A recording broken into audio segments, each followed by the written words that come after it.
ಮಾಧ್ಯಮದವರು ಇದರಲ್ಲಿ ಅಹಮದಾಬಾದು ದುರಂತ ಈ ದೇಶದಲ್ಲಿ ಆಗಬಾರ್ದಾಗಿತ್ತು, ಇಲ್ಲೇ ಪ್ರಪಂಚ ಎಲ್ಲೂ ಕೂಡ ಆಗಬಾರ್ದಾಗಿತ್ತು.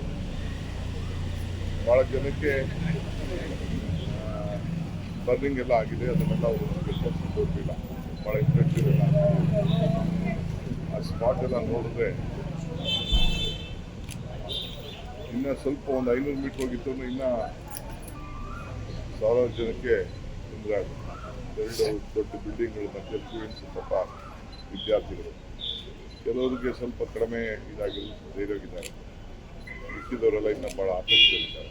ಆ ಪೇಷಂಟ್ ಯಾರು ಉಳ್ಕೊಂಡಿದ್ದಾರೆ ಆತನಿಗೆ ಸ್ವಲ್ಪ ಮೆಂಟಲ್ ಆಗೋನಿ ಜಾಸ್ತಿ ಇದೆ ಅಂತೇಳಿ ಸಾಹೇಬರು ವಿಡಿಯೋ ಕೇಳಿ ಖರ್ಗೆ ಸರ್ ಇಡೀ ಟೀಮೇ ಅಲ್ಲಿ ಬಂದಿತ್ತು. ಈಗ ನಾವು ಬ್ಲ್ಯಾಕ್ ಬಾಕ್ಸ್ಗೆ ವೆಯ್ಟ್ ಮಾಡ್ತಾ ಇದ್ದೀವಿ.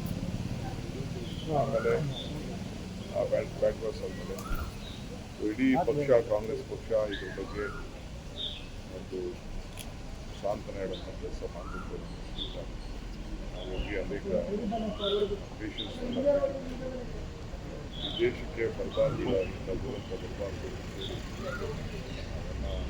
ಅವರೆಲ್ಲ ಬಂದವರಿಗೆಲ್ಲ ಕೂಡ ಸಾಂತ್ವನ. ಈಗ ಇನ್ನೊಂದೇನೆಂದರೆ ಇರಿಗೇಷನ್ ಮಿನಿಸ್ಟ್ರಿ ಬಗ್ಗೆನೂ ಭಾಳಷ್ಟು ಕ್ವಶನ್ಗಳು, ಇಲಾಖೆ ಕರೆಕ್ಟಾಗಿ ಸರಿಯಾಗಿ ಕೆಲಸ ಮಾಡ್ತಾ ಇಲ್ಲ. ಈಗ ಬಿ ಜೆ ಪಿಯವರು ನಮ್ಮ ಬಗ್ಗೆ ಮಾತಾಡ್ತಾರೆ. ಈಗ ಬಿ ಜೆ ಪಿಯವರು ದಳದವ್ರು ಏನಿಲ್ಲ ಕೆಲಸ. ನಾವು ಅವ್ರಿಗೆ ಬೇಕಾದಷ್ಟು ಹಳೇದೆಲ್ಲ ತಿರ್ಚಿ ಹೇಳ್ಬೋದು, ಇದೂ ಹೇಳ್ಬೋದು. ನಾವು ಬಿ ಜೆ ಪಿ ಥರ ನಾವು I don't want to comment on ಬೇಕಾದಷ್ಟು ನಾರ್ಮ್ಸ್ ಇದೆ. ನಾನು ಅದನ್ನು ಡಿ ಜಿ ಸಿ ಡಿ ಏನೇನು ಮಾಡಬೇಕು, ಏನು ಆಲ್ಟರ್ನೇಟಿವ್ ಫ್ಲೈಟು ಮತ್ತೊಂದು ಅವೆಲ್ಲ ಏನೇನೋ ಇರ್ತದೆ. ನಾನು ಟೆಕ್ನಿಕಲ್ ಮನುಷ್ಯ ಅಲ್ಲ, ಡಿಬೇಟ್ ಆಗ್ತಾ ಇದೆ. ಸೊ ನಾನು ಪೊಲಿಟಿಕಲೈಸ್ ಮಾಡಲಿಕ್ಕೆ ನನಗೆ ಇಷ್ಟ ಇಲ್ಲ. ಸತ್ತೋರ ಮೇಲೆ ಎಣ್ದವ್ರ ಮೇಲೆ ಬರೀ ಫೈಂಡಿಂಗ್ ಫಾಲ್ಟ್ಸು, ಅದು ಬಿ ಜೆ ಪಿಯವ್ರ ಡ್ಯೂಟಿ, ಬಿ ಜೆ ಪಿ ದಳದವ್ರ ಡ್ಯೂಟಿ. ಈಗ ಮಾಡ್ತಾವ್ರಲ್ಲ, ಎಣದ ಮೇಲೆ ರಾಜಕಾರಣ ಮಾಡ್ತಾರಲ್ಲ, ಅವ್ರು ಅದು ಮಾಡ್ಕೊಳ್ಳಿ. ನಾನು I don't want to comment on the minister at this point of time. This is a serious concern of the nation.